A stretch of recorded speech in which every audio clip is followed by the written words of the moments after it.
1974 সাল নাগাদ সনিকের মতোই একটি হেজহগ শ্যাডো একটি উল্কাপিণ্ডর সঙ্গে ওকলাহোমা শহরে পতিত হয়, যার পর একদম স্বাভাবিকভাবেই মার্কিন সামরিক বাহিনী ওই এলিয়েন মানে শ্যাডো নামক ওই হেজহগকে বন্দী করে।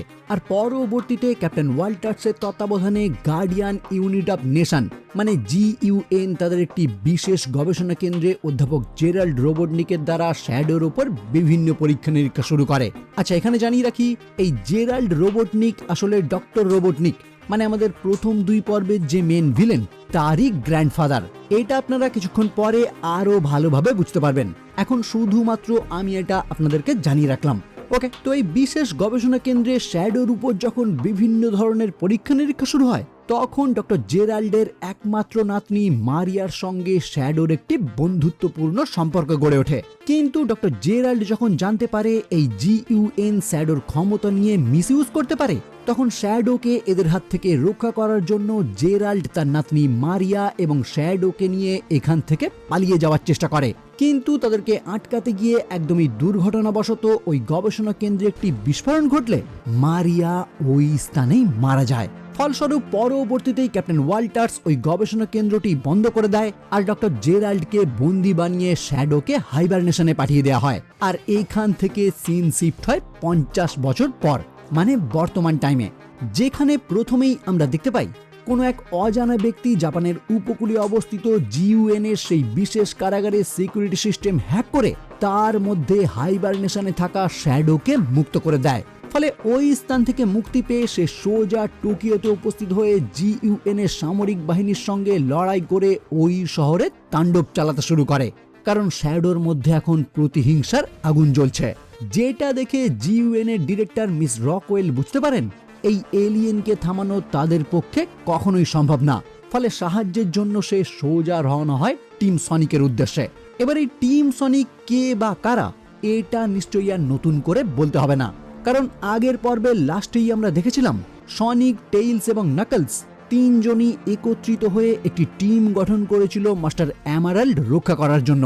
আর এই মুভিতে আমাদের জানানো হয় ওই তিনজনের মিলিত টিমের নামই হলো টিম সনিক, যারা বর্তমানে সনিকের দত্তক পিতামাতা টম এবং ম্যাডির সঙ্গে সানন্দে জীবনযাপন করছে মন্টানার গ্রিন হিলসে, যেখানেই উপস্থিত হয় GUN এর ডিরেক্টর মিস রকওয়েল। ফলে রকওয়েলের থেকে শ্যাডোর কথা শুনে তাকে থামানোর জন্যই সনিক, টেইলস এবং নাকেলস তিনজনই রওনা হয় টোকিওর উদ্দেশ্যে। কিন্তু দুর্ভাগ্যের বিষয়, ওই স্থানে পৌঁছে শ্যাডোকে থামানোর জন্য তারা যখন চেষ্টা করে, শ্যাডো তখন একদমই অনায়াসে তাদের তিনজনকে পরাস্ত করে ওই স্থান থেকে পালিয়ে যায়। কিন্তু শ্যাডোকে দেখার পর থেকেই সনিকের মনে একটি প্রশ্ন জাগে, কারণ শ্যাডোকে অনেকটাই সনিকের মতো দেখতে। তাই সনিকের মনে প্রশ্নের উদয় হয়, কে এই শ্যাডো, কোথা থেকেই বা সে এই স্থানে এলো, আর এই GUN বা তার পিছনে কেন পড়েছে। তাই এই মুহূর্তে সনিক সিদ্ধান্ত নেয় এই সমস্ত প্রশ্নের উত্তর সে যতদিন না উদ্ধার করতে পারছে ততদিন তারা একাই কাজ করবে। মানে শ্যাডোকে ধরার জন্য GUN যে তাদের এই স্থানে এনেছে, টিম সনিক এখন তাদের হয়েও কাজ করবে না। এই প্রশ্নগুলির উত্তর পাওয়ার পরেই সনিক সিদ্ধান্ত নেবে GUN কে তাদের সাহায্য করা উচিত হবে কিনা।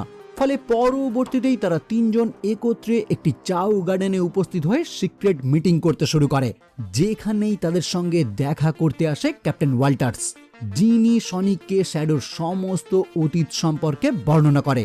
কিন্তু কিছু কথা গোপন রেখে তিনি জানান কোনো এক দুর্ঘটনায় শ্যাডোর গবেষণা কেন্দ্রটি ধ্বংস হয়ে যাওয়ায় শ্যাডোকে ডিপ স্লিপে পাঠিয়ে দেওয়া হয়। আর ওই দুর্ঘটনার কারণ হিসাবেই গবেষণা কেন্দ্রের মূল বিজ্ঞানী ডক্টর জেরাল্ড রোবটনিককে গ্রেপ্তার করা হয়। আর তারপর থেকেই প্রায় 50 বছর শ্যাডো ওইভাবেই বন্দী ছিল। কিন্তু বর্তমানে কোনো এক অজ্ঞাত পরিচয় ব্যক্তি তাকে ওই বন্দী অবস্থা থেকে পালাতে সাহায্য করেছে। কিন্তু কে এই কাজ করতে পারে এই নিয়ে কথা বলার আগেই ডক্টর রোবটনিকের কিছু ড্রোন সেই স্থানে আক্রমণ করলে তাদের আঘাতেই ক্যাপ্টেন ওয়াল্টার্স গুরুতরভাবে আহত হয়ে পড়ে। কিন্তু মারা যাওয়ার আগে তিনি সনিকের হাতে একটি বিশেষ কার্ড হস্তান্তর করে জানায়, এটি একটি বিশেষ শক্তিশালী হাতিয়ারের চাবিকাঠি, যেটা আমি তোমার হাতে হস্তান্তর করলাম, তাই আজ থেকে এটা সুরক্ষা করার দায়িত্ব তোমার। ফলে টিম সনিকও ওই কার্ড নিয়ে সেই স্থান থেকে কেটে পড়ে, কারণ ক্ষণিকের মধ্যেই GUN এর সামরিক বাহিনী সেই স্থানে উপস্থিত হয়। আর সেখানেই একটি ফটো দেখে ডিরেক্টর রকওয়েল অনুমান করে ক্যাপ্টেন ওয়াল্টার্সের কাছে থাকা ওই বিশেষ কার্ডটি টিম সনিককে হাতিয়ে নিয়েছে। মানে টিম সনিককে এই কাজের জন্য আমন্ত্রণ করাটা তাদের ভুল হয়েছে। যাই হোক, এদিকে দেখা যায় টিম সনিক একটি বাইক আরোহীর পিছু নিয়ে দেখতে পায় ওই চাউ গার্ডেনে যে তাদেরকে সেই ড্রোনগুলির হাত থেকে বাঁচিয়েছে সে আসলে ডক্টর রোবটনিকের একমাত্র সহকারী এজেন্ট স্টোন, যে আবার এই মুহূর্তে তাদেরকে জানায় ওই ড্রোনগুলি তার বস রোবটনিকের না, কেউ বা কারা তার বসের ড্রোনগুলি হ্যাক করে ওই আক্রমণ করিয়েছে, যে কারণেই সে ওই স্থানে উপস্থিত হয়ে ওই ড্রোনগুলির হাত থেকে তাদেরকে বাঁচিয়েছে। আর তার মনে হয় যে বা যারা তার বসের ওই ড্রোনগুলি হ্যাক করেছে খুব সম্ভবত তারাই ওই শ্যাডোকে তার বন্দি অবস্থা থেকে মুক্ত করেছে। তাই এখন টিম সনিকের উচিত তার বসের সঙ্গে মিলে একত্রে কাজ করা, যাতে সেই ব্যক্তি বা সেই গ্রুপকে তারা একত্রে ধরতে পারে। ফলে অনিচ্ছাকৃত হলেও টিম সনিক এজেন্ট স্টোনের কথা অনুযায়ী সোজা উপস্থিত হয় ডক্টর রোবটনিকের সম্মুখে। না, এখানে অবাক হওয়ার কিছুই নেই, কারণ আগের পর্বের শেষে ডক্টর রোবটনিক মারা গেছে বলে অনুমান করা হলেও লাস্ট পর্যন্ত তার মৃতদেহ কিন্তু দেখানো হয়নি। আর এই পর্বে দেখানো হয় ডক্টর রোবটনিক এখনো জীবিত রয়েছে। যাই হোক, ডক্টর রোবটনিক তার চুরি যাওয়া কিছু ড্রোন ট্র্যাক করে বুঝতে পারে সেগুলি বর্তমানে রয়েছে GUN এর একটি পরিত্যক্ত গবেষণা কেন্দ্রে, যেখানেই একটা টাইমে শ্যাডোর উপর গবেষণা করা হতো। মানে ওই স্থানে উপস্থিত হলেই ডক্টর রোবটনিক তার চুরি যাওয়া ড্রোনগুলি উদ্ধার করতে পারবে, আর কে ওই ড্রোনগুলি চুরি করেছে সেটাও জানতে পারবে। যেটা শুনে টিম সনিকও অনুমান করে হয়তো ওই স্থানে গেলে তারা শ্যাডোরও দেখা পেতে পারে, কারণ যে ওই ড্রোনগুলির মাধ্যমে তার উপর আক্রমণ করেছিল খুব সম্ভবত সেই ওই শ্যাডোকে মুক্ত করেছে।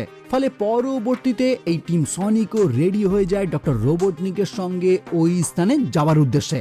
ওইদিকে দেখা যায় শ্যাডো তার স্মৃতি রোমন্থন করার জন্য সেই গবেষণা কেন্দ্রেই উপস্থিত হয়েছে, যেখানেই তার সঙ্গে আবারও দেখা হয় ডক্টর জেরাল্ড রোবটনিকের, মানে ডক্টর আইভো রোবটনিকের গ্র্যান্ডফাদারের সঙ্গে, যে শ্যাডোকে জানায় ওই বন্দি অবস্থা থেকে তাকে মুক্ত করেছে জেরাল্ড নিজেই। এবার শ্যাডো যখন ডক্টর জেরাল্ডকে জানায় সে তার একমাত্র বন্ধু মারিয়ার কথা এখনো ভুলতে পারেনি, তখন ডক্টর জেরাল্ড তাকে উত্তর দেয়, হ্যাঁ ঠিক এই কারণেই আমি তোমাকে বন্দি অবস্থা থেকে মুক্ত করেছি, কারণ আমরা একত্রে মিলে তাদের ওই কাজের শাস্তি দেব। এতক্ষণে দেখা যায় একটি রিং পোর্টালের মাধ্যমে doctor Robotnik, Sonic, knuckles, tales এবং এজেন্ট স্টোন সকলেই উপস্থিত হয় ওই পরিত্যক্ত গবেষণা কেন্দ্রে। কিন্তু গবেষণা কেন্দ্রটি খতিয়ে দেখার জন্য আলাদা হয়ে ওই কেন্দ্র পর্যবেক্ষণ করতে তখন ওই সুযোগে সকলকেই বন্দি করে ফেলে। আর ডক্টর রোবটনিক একা উপস্থিত হয় তার গ্র্যান্ডফাদার জেরাল্ড রোবটনিকের সম্মুখে, যাকে দেখে আইভো রোবটনিক পুরোপুরি হতবাক হয়ে যায়, কারণ তার গ্র্যান্ডফাদারকে পুরোপুরি তার মতো দেখতে। যদিও তার এই হতবাক অবস্থা কেটে যায় যখন জেরাল্ড নিজেকে তার দাদু হিসাবে পরিচয় করায়। ফলে আইভো এবং জেরাল্ড নিমেষেই দুজন একত্রিত হয়ে পড়ে, আর তারপর বন্দী হওয়া সনিক, নাকলস এবং টেইলসের সম্মুখে উপস্থিত হয়ে তাদের কাছে থাকা সেই বিশেষ কার্ডটিও হাসিল করে ফেলে। কিন্তু প্রশ্ন হলো তারা এই কার্ড নিয়ে কি করবে? এইখানেই ডক্টর জেরাল্ডের থেকে আমরা জানতে পারি কারাগার থেকে মুক্তি পাওয়ার জন্য ডক্টর জেরাল্ড JUN এর জন্য একটি স্পেশাল শক্তিশালী হাতিয়ারের ডিজাইন করে দিয়েছিল, যে হাতিয়ারের মাধ্যমে মহাকাশ থেকে পৃথিবীর নির্দিষ্ট কোনো একটি জায়গা সম্পূর্ণই ধ্বংস করে দেওয়া যাবে, আর সেই হাতিয়ার এই কার্ডের মাধ্যমেই অন হবে। কিন্তু প্রবলেম হলো ওই হাতিয়ারটি চালু করতে এই রকম দুটি কার্ড লাগবে, যার আরেকটি কার্ড রয়েছে JUN এর হেডকোয়ার্টারে। তাই এর পরবর্তীতে ওই হেডকোয়ার্টার থেকে আরেকটি কার্ড উদ্ধার করে ওই হাতিয়ারের মাধ্যমে JUN এরই হেডকোয়ার্টার সম্পূর্ণ ধ্বংস করে দেবে, তাহলেই তাদের প্রতিশোধ কমপ্লিট হবে। কারণ জেরাল্ডের নাতনি এবং শ্যাডোর বন্ধু মারিয়া মারা গেছে ওই JUN এর কারণেই। যাই হোক, এর পরবর্তীতে ওই দ্বিতীয় কার্ড উদ্ধার করার জন্য শ্যাডো, দুই রোবটনিক এবং স্টোন সকলেই এই স্থান থেকে চলে যায় এবং বন্দি থাকা সনিক, নাকলস এবং টেইলসের জন্য একটি ক্ষুদ্র ব্ল্যাক হোল এই স্থানে সৃষ্টি করে যায়, যাতে ওই ব্ল্যাক হোলের মাধ্যমেই তারা সকলে নিশ্চিহ্ন হয়ে যায়। কিন্তু সৌভাগ্যবশত টিম সনিক একটি রিং পোর্টালের মাধ্যমে কোনো প্রকারে সেই স্থান থেকে পালিয়ে বাঁচে, আর তারপর সোজা টম এবং ম্যাডির সম্মুখে উপস্থিত হয়ে একটি বিশেষ কাজের জন্য তাদেরকে হেল্প করতে বলে। আসলে সনিক চাইছিল GUN এর হেডকোয়ার্টারে থাকা আরেকটি কার্ড জেরাল্ড যাতে উদ্ধার করতে না পারে, মানে ওই কার্ড আগে থেকেই সনিক যাতে সরিয়ে ফেলতে পারে, তাহলে জেরাল্ড আর ওই হাতিয়ার ব্যবহার করতে পারবে না।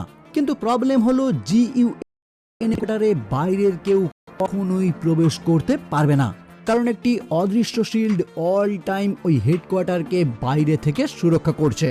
তাই সনিক টম এবং ম্যাডিকে ওই হেডকোয়ার্টারে প্রবেশ করে সেখানকার সিকিউরিটি সিস্টেম হ্যাক করার জন্য সাহায্য করতে বলে। ফলে টিম সনিকের কথা মতোই টম এবং ম্যাডি একটি বিশেষ উপায়ে তাদের রূপ পরিবর্তন করে ওই হেডকোয়ার্টারে প্রবেশ করে একটি পেন ড্রাইভ নির্দিষ্ট জায়গায় লাগিয়ে দেয়, যার পর টেইলস ওই হেডকোয়ার্টারের সিকিউরিটি সিস্টেম হ্যাক করে সেই শিল্ড অফ করে দিলে সনিক অনায়াসে ওই হেডকোয়ার্টারের ভিতরে প্রবেশ করে। কিন্তু এতক্ষণে শ্যাডো, দুই রোবটনিক এবং